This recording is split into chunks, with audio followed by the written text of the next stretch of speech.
Et bienvenue dans cette nouvelle vidéo. Vous m'excuserez, mon t-shirt est taché parce que je viens de boire de l'eau et que j'ai actuellement 25 ans et que je bois comme un enfant d'1 an et demi. Voilà, donc tant que j'ai pas ma paille je ne sais pas boire, c'est une cata. Tu vas te demander mais pourquoi je suis seule dans cette vidéo. Je suis actuellement sur la côte ouest française. Mathis est parti pour l'enterrement du garçon de son meilleur ami ce week-end. Pendant 4 jours je suis toute seule dans le van. Honnêtement je suis assez contente, je suis toute seule depuis hier et je m'ennuie pas trop pour l'instant. J'ai préféré jouer à la sécurité, j'ai trouvé un petit camping sympa en bord de plage. Les spots sur la côte ouest, clairement c'est une cata, y a rien. Donc je profite de ces quelques jours pour faire un petit vlog, ce qui va me permettre de répondre à la FAQ que j'avais lancée sur Instagram. D'ailleurs je suis en train de me rendre compte que je n'ai pas fait ma vaisselle du midi. Je suis seule et j'ai plus de vaisselle que quand on est deux. Essayez de comprendre. Et on va passer du coup ces quelques jours ensemble. Donc j'espère que cette vidéo te plaira. Le van tour arrive très bientôt. On a encore 2-3 choses à faire avant de quitter l'Europe avec le van. Et donc 2-3 petites modifs encore à faire à l'intérieur. D'ailleurs je vais acheter quelques trucs de déco. Donc tant que c'est pas fait, je veux pas vous faire le van tour pour avoir un truc hyper complet. Enfin bref, je vais vous présenter le van. Vraiment quand il sera terminé à 100% jusqu'à la dernière déco. Je réponds à cette première question. C'est nos copains qui nous l'ont posée. Il y a très peu de monde qui nous ont posé cette question et je trouve que c'est une question très importante. Est-ce que vous vous y sentez bien tout simplement dans le van? Donc est-ce que c'est le cas?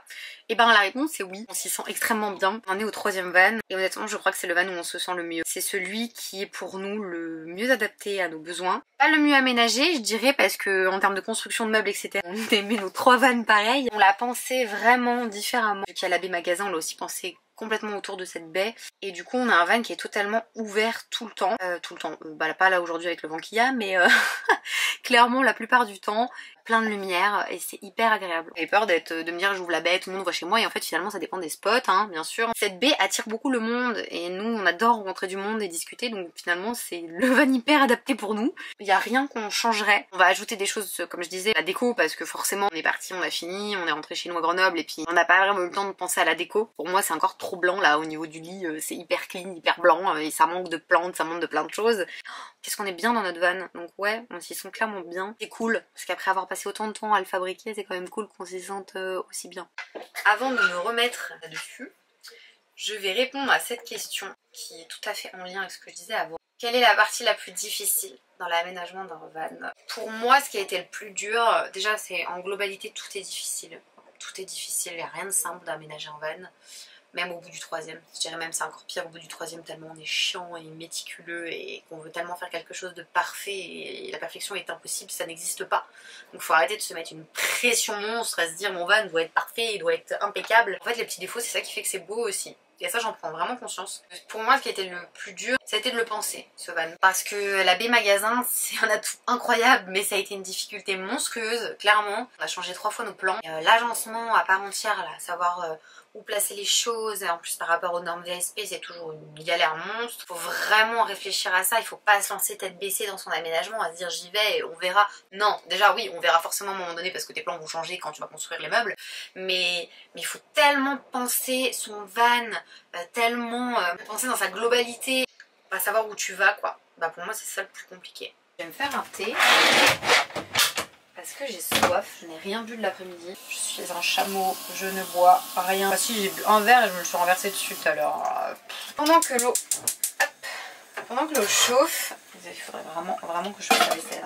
La question qu'on a eue c'était est-ce que vous l'avez fait entièrement par vous-même ou quelqu'un vous a aidé? Et bah non, le van on l'a fait entièrement nous-mêmes. On a tout fait nous-mêmes sauf la pose du chauffage. Bon Mathis a aidé Marc dans la pose mais on a fait poser notre chauffage par Marc Mélé, agré Everspeicher. Donc on est avec Everspeicher à nouveau sur ce projet. On a fait installer le chauffage Airtronic Everspeicher, donc chauffage à air pulsé au gasoil et on a aussi fait installer le ballon de chaud donc Ebercal en 10 litres et aussi bien évidemment l'hydronique qui va avec. Donc c'est un moteur qui permet de faire chauffer le liquide de refroidissement qui vient passer dans notre ballon d'eau chaude et donc du coup dès qu'on veut avoir de l'eau chaude on met ce petit moteur en route, ça chauffe le liquide de refroidissement qui chauffe notre eau dans le ballon de 10 litres et on en a environ pour allez franchement 25 minutes on va avoir de l'eau chaude et sinon bah, quand on roule on a de l'eau chaude. Voilà donc ces deux systèmes qui permettent donc soit on roule pas, soit on roule mais on a toujours de l'eau chaude. C'est la seule partie qui a été faite par un professionnel, le reste on a tout fait nous-mêmes de A à Z, aussi bien du moment où on a conçu les plans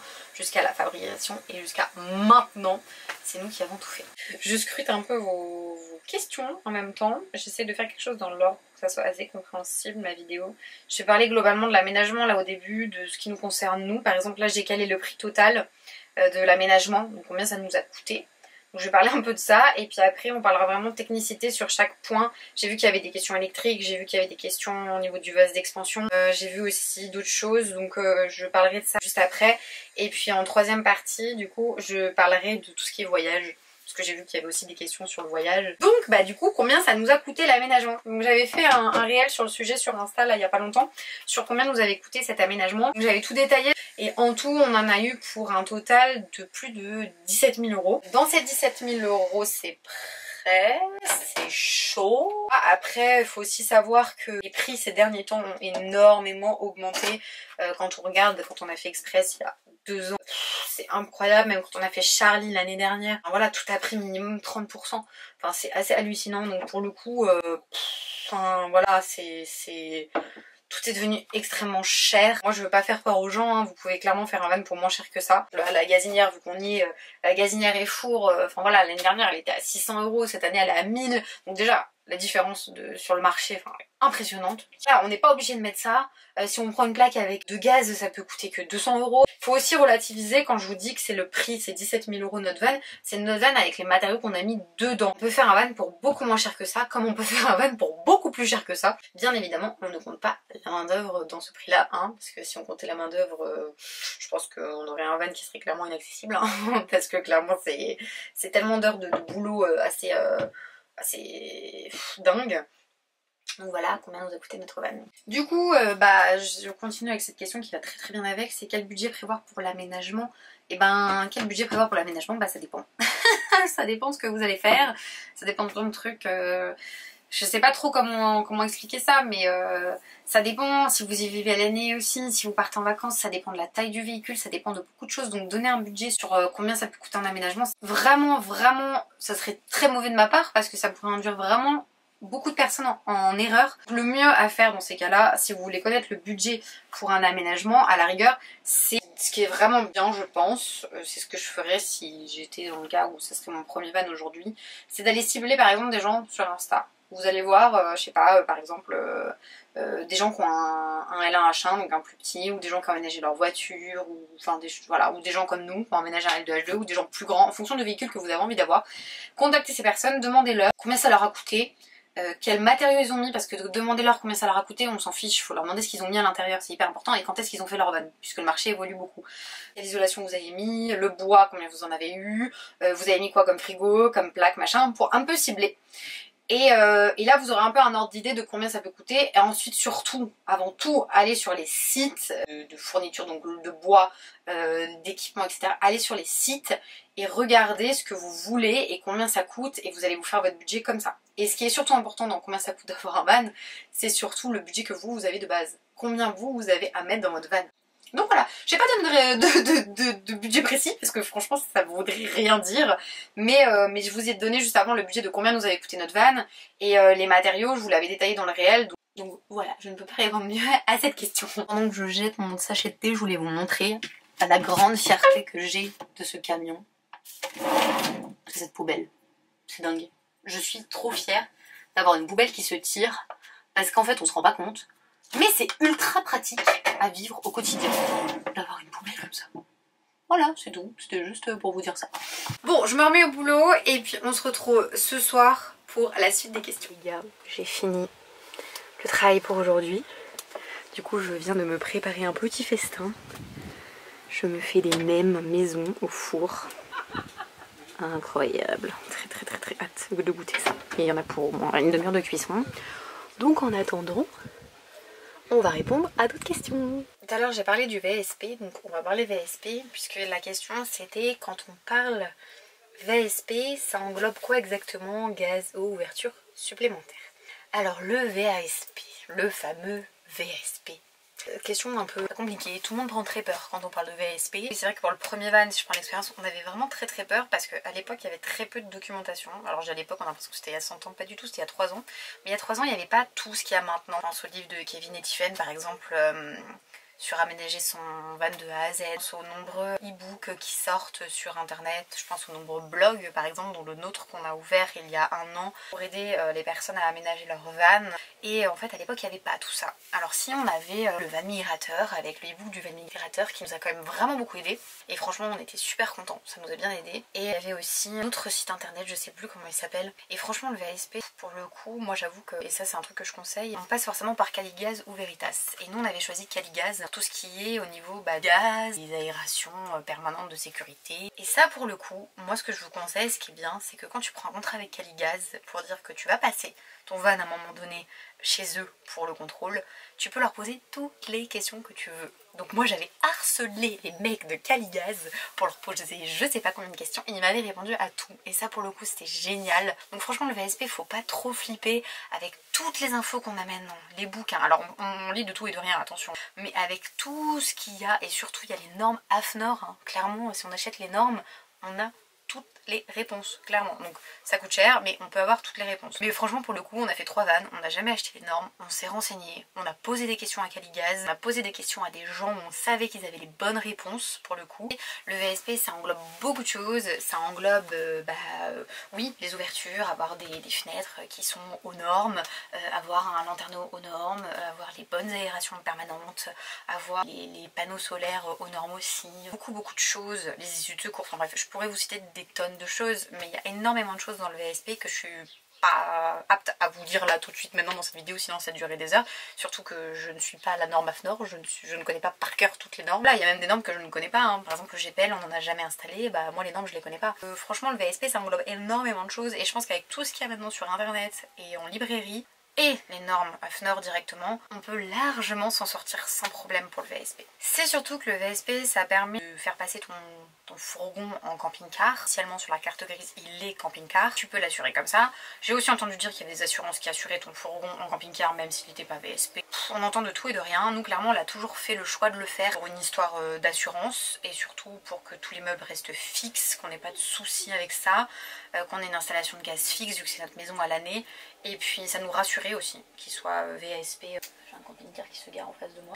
Donc voilà. Par contre clairement on ne parle pas assez du fait que ces places là les places où ils m'ont mis un camping, il y a du sable de partout. Mais là, à côté là, il y a du sable, c'est un bac à sable. Et moi je me suis garée mais sur un bout d'herbe comme ça sur mon emplacement.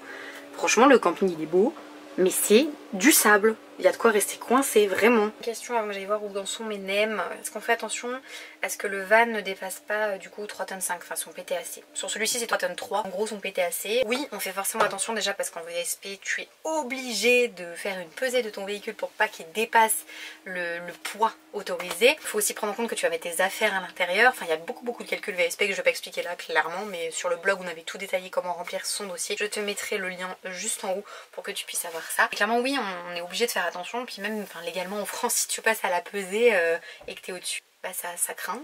Ton véhicule peut être immobilisé, tu peux avoir une amende, c'est drastique là-dessus. Je me rappelle pour celui-ci là, on a fait un tableau Excel de chaque matériau qu'on achetait, entre guillemets, pas la vis tu vois, mais chaque matériau qu'on achetait on mettait le poids qu'il faisait pour voir au total combien on allait avoir de poids. Enfin on était complètement malade avec ça quoi. Bon, je me suis envoyé 4 nems, j'en peux plus. J'ai mal au ventre, j'ai trop mangé. Poursuivons avant que j'aille me doucher. Est-ce que le van peut remplacer une maison et est-ce que ça te coûte plus ou moins cher qu'une maison? Bah du coup on va parler pour nous parce que finalement ça dépend des vannes, c'est ce que j'expliquais tout à l'heure, ça dépend le budget, ça dépend du véhicule, ça dépend de plein de choses. Mais par exemple pour nous ça c'est notre maison à l'année, donc oui ça remplace une maison. Pour nous en tout cas on a tout le confort dont on a besoin, on a un four, on a une douche, on a des toilettes, on a un évier, on a un frigo, on a un chauffage, on a un chauffe-eau, on a tout ce dont on a besoin finalement en maison se retrouve dans ce véhicule, dans 6 mètres carrés à peine. Et d'ailleurs il y a énormément de gens maintenant qui vivent à l'année dans leur van, aussi bien pour voyager comme nous, aussi bien pour travailler, parce que c'est ce qu'on fait aussi, pour travailler. Il y a des saisonniers qui vivent dans leur van, il y a aussi des gens qui vivent à un endroit fixe dans leur van parce qu'ils travaillent à tel endroit. Oui, ça peut carrément remplacer une maison. Est-ce que ça coûte plus ou moins cher qu'une maison? Bah tout dépend du van. Après forcément, c'est forcément moins cher qu'une maison à mon sens, mais ça dépend où, ça dépend de plein de choses, enfin. C'est hyper compliqué de répondre à cette question. Tu peux avoir un van pour 15 000 € ou même pour moins, donc finalement ça ne vaut pas le prix d'une maison, d'un bâtiment quoi, de l'immobilier. Donc c'est pas vraiment trop comparable. Bon, alors programme du soir, pas de coucher de soleil parce que gros ciel gris dégoûtant à l'horizon. Il y a quand même de très jolies couleurs. Il y a un coucher de soleil quand même. Et vu que j'ai vu le ciel gris arriver là derrière moi, je n'avais pas trop envie d'y aller. Avant de me doucher, je vais faire le lit. Au moins, ça sera fait. Je serai contente en sortant de la douche de sauter dans mon lit. Je vais me mettre au lit pour finir un peu les choses que j'ai pas faites aujourd'hui. Parce que finalement la journée est passée méga vite, hein, clairement. Je l'ai pas vu passer du tout. Demain matin, il y a un petit marché à côté dans le village, donc on ira au petit marché. J'enclenche du coup le mode nuit. Bon, fin de cette première journée seule. J'ai beaucoup travaillé, j'ai bien avancé, je suis très contente. Puis on se retrouve demain pour la suite des questions. Et cette fois-ci, on va parler plus technique, plus en matériaux, plus en façon de faire sur l'aménagement du van. Bonne nuit!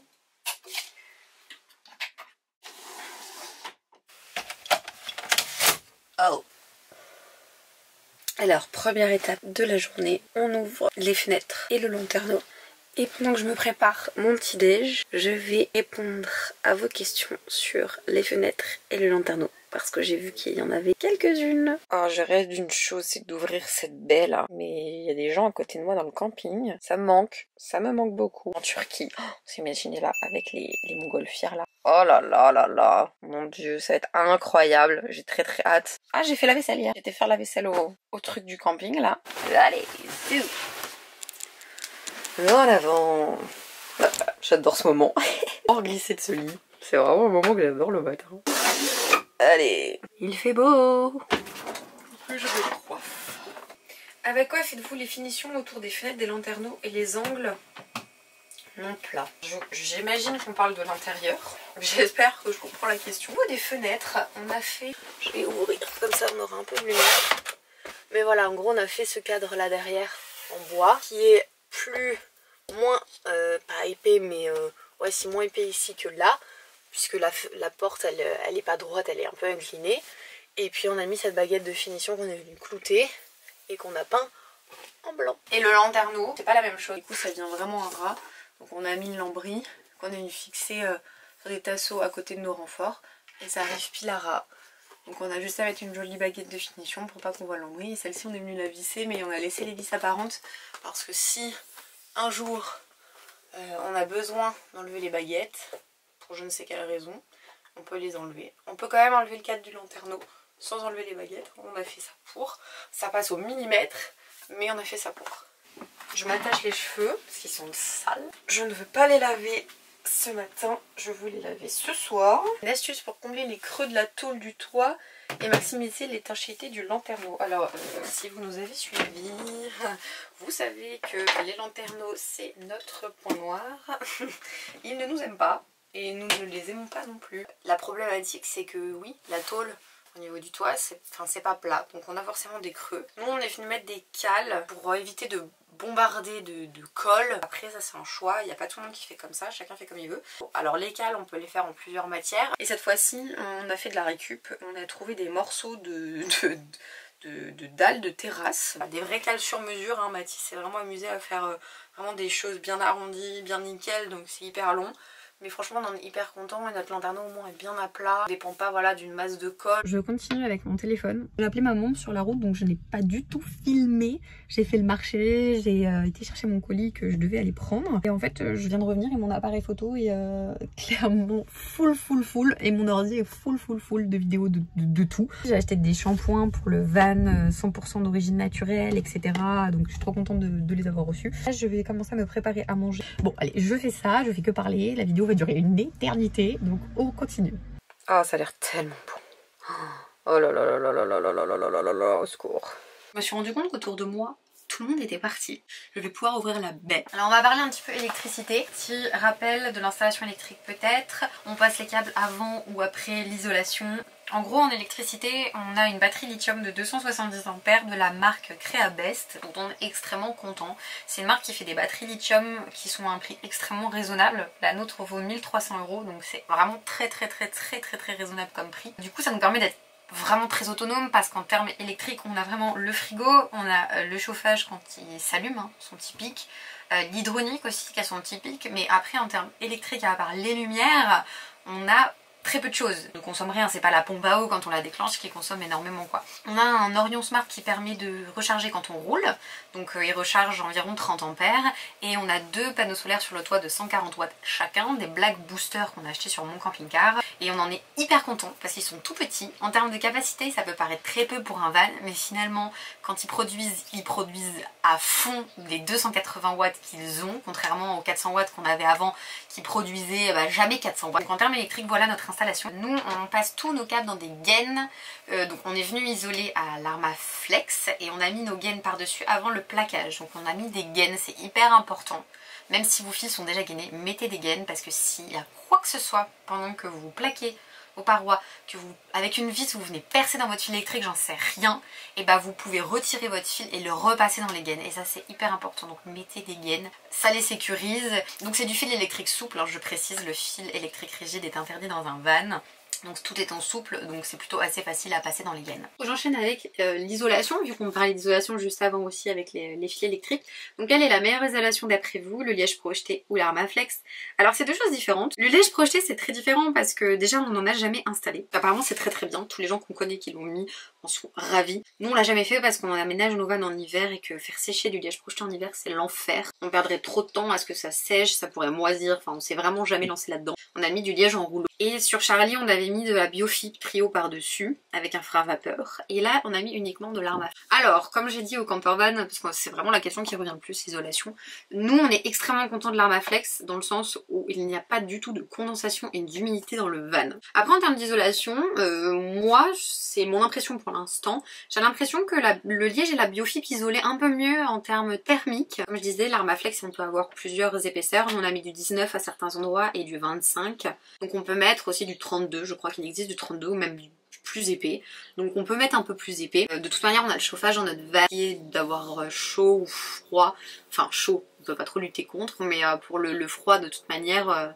que ça soit l'isolation de Charlie ou de Malo, dès qu'on a froid on met le chauffage à l'intérieur, donc ça change pas vraiment. Après en termes de chaleur, pour l'instant on n'a pas eu d'énormes chaleurs, on n'a jamais eu de chaleur avec Charlie dans les pays nordiques en été, et cette année pareil, donc au niveau chaleur j'ai pas trop de retour vraiment sur ces deux isolations. Qu'est-ce que vous me conseilleriez comme chauffage?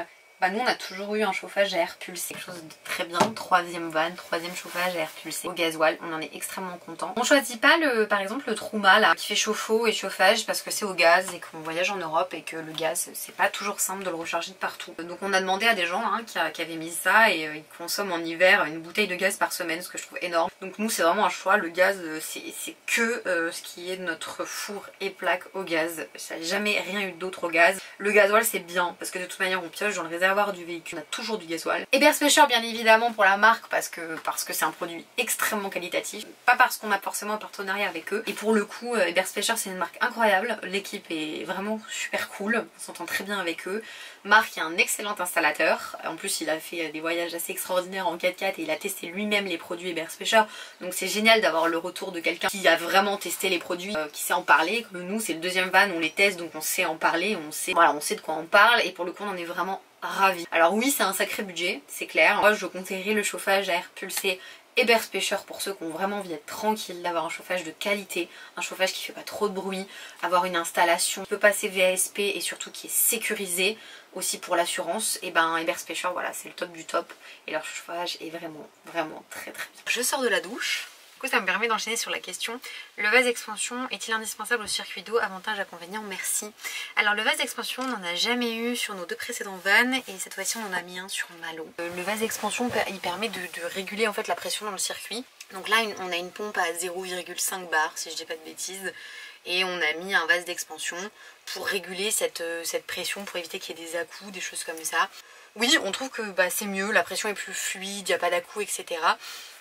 Après Après tout dépend, un vase d'expansion c'est obligatoire si t'as une pompe externe, si t'as pas une pompe immergée, enfin voilà. Il y a pas mal de choses à prendre en compte pour un vase d'expansion, mais pour le coup oui on trouve que c'est plutôt pas mal. Bon, j'essaie d'aller un peu plus vite parce qu'en fait je me rends compte que je parle beaucoup trop et que cette vidéo devient beaucoup trop longue. Alors, pourquoi on peint les meubles et les lambris dès qu'ils sont fixés et non avant?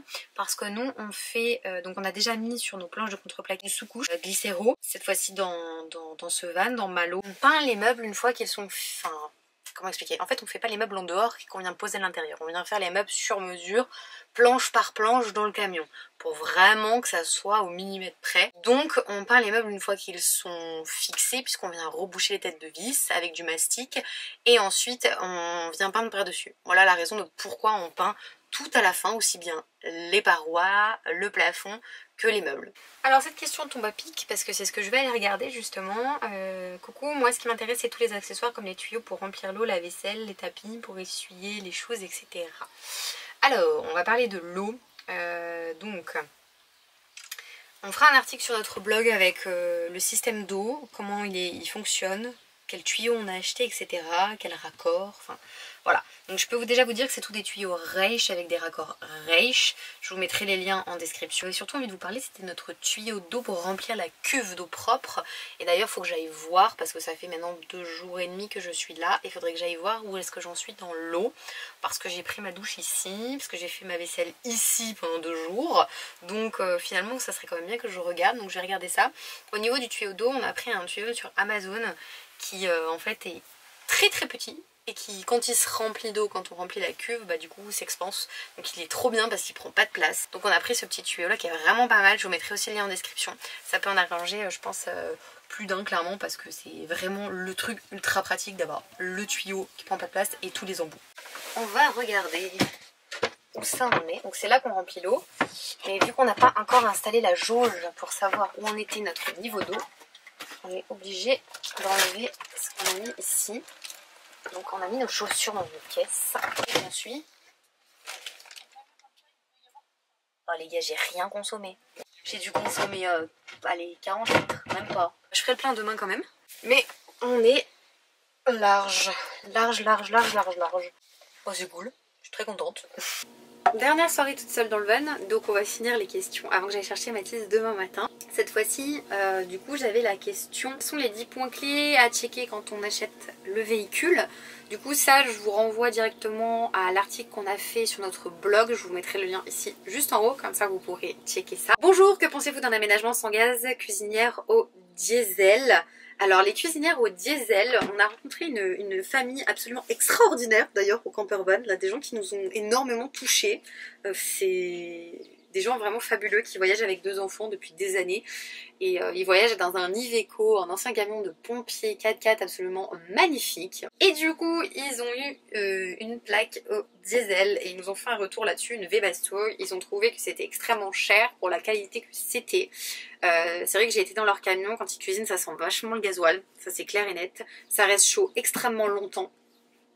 Et en termes de consommation, c'est vrai que je me rappelle plus ce qu'ils m'ont dit, mais c'est vrai que c'est pas apparemment incroyable. Donc moi j'ai pas testé, je peux pas vous dire, mais eux vont changer et parce qu'ils en sont pas du tout contents. Et puis je vais enfin enchaîner sur les dernières questions sur le voyage. Est-ce qu'on voyage tout le temps en couple?